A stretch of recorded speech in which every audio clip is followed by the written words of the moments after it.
everybody, I'm Tom Vasel, and welcome back to the Dice Tower. We're doing a segment here with the top 10 best-selling games from November 2021. Earlier this week, I took a look at October, so we're kind of looking at this stuff pretty close together, but let's take a look and see what's popular, what's changed. All this data comes from Game Nerds.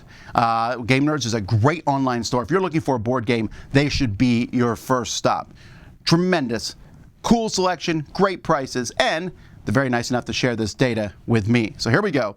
Number 10, dropping down for number 3, and I think that's probably because I would wager they ran out of stock, and that's Furnace. I really think Furnace is a very hot game. No pun intended there. But this small little auction game is really growing in buzz over this year.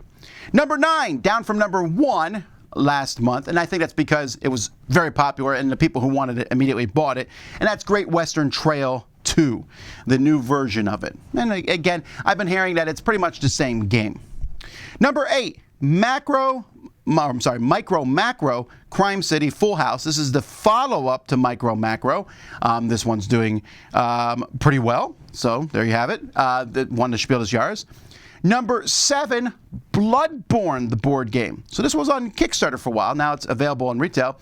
So this one's a little surprising to me. This is a pretty expensive game. I'm curious, like how many people are trying to find extra stuff for it because they produced a lot of it. But Bloodborne from Simon, number 7. Number 6, Quacks of Quedlinburg. I'm assuming this one came back into stock because Quacks is one of those perennial games that people really like. Number 5, now I want you to be clear, this is by quantity, and so that's Descent, the new Descent, the Legends of the Dark. So I was kind of middling on this one, but this game has a lot of fans to it. So it's a very expensive game, but of course it's a lot cheaper to buy it online, so that's why I'm not surprised. I want to see how this one pans out over the course of the year. Number 4 is The Crew, Mission Deep Sea. That's up from number 6. So The Crew just keeps selling well, very well. The trick-taking cooperative game, if you've not played it, you definitely should. Number 3, Hans at Teutonica, the big box. This is up from number 8 last month. And again, this is one of those ones that kind of surprised me because when people reprint these older Euro games, they often don't do that well. There's fans who are looking for them, and then they kind of fizzle out. This one has been on the list for 2 months. Let's see where it ends up next month. Number 2, Micro Macro Crime City. This is the original version of the game, so it's good to see that one still on the list. That really popped up from number 14 last month, but the Micro Macro just really kind of exploding. And then number 1, which is up from number 7 last month and was number 2 the month before that, that's The Lost Ruins of Arnak.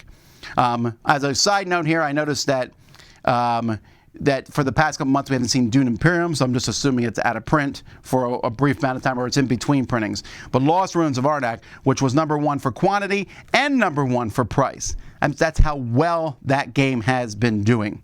When I also look at the price, when we add in the revenue amounts, Catan 3D and Eclipse Second Dawn and Unfathomable all popped into the top 10.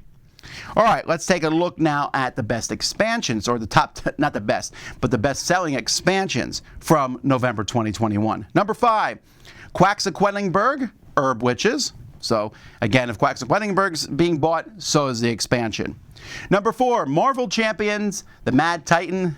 As a side note, when we do expansions, we only include the big ones. We don't do the packs, because if we did the packs of Marvel Champions, every single one would be, the top 5 every month would basically be Marvel Champions, Marvel Champions, Marvel Champions. But I do count the big box ones. Number 3, War of the Ring, Warriors of Middle-earth. So that's interesting. War of the Rings is a steady seller. It's not an easy game for people to get into, but there's a lot going on in it, and this expansion was number 3. Number 2, which was number 1 last year, has been dethroned, Lost Ruins of Arnak, Expedition Leaders. Again, this game is extremely popular, so not a surprise to see its expansion being popular. And number 1, coming up from number 2 last month, is Dune Imperium Rise of Ix, which also was the number 1 in quantity. This is going to be an extremely popular expansion. I fully expect to see it on the list until it goes out of print or is in between printings.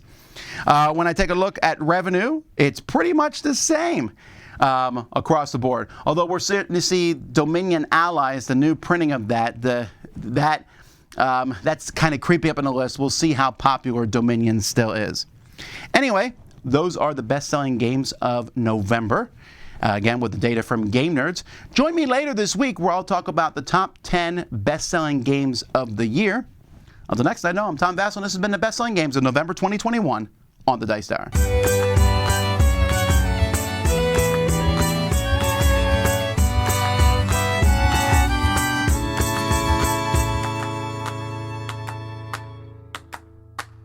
Ba-da-da-da-da-da-da-da.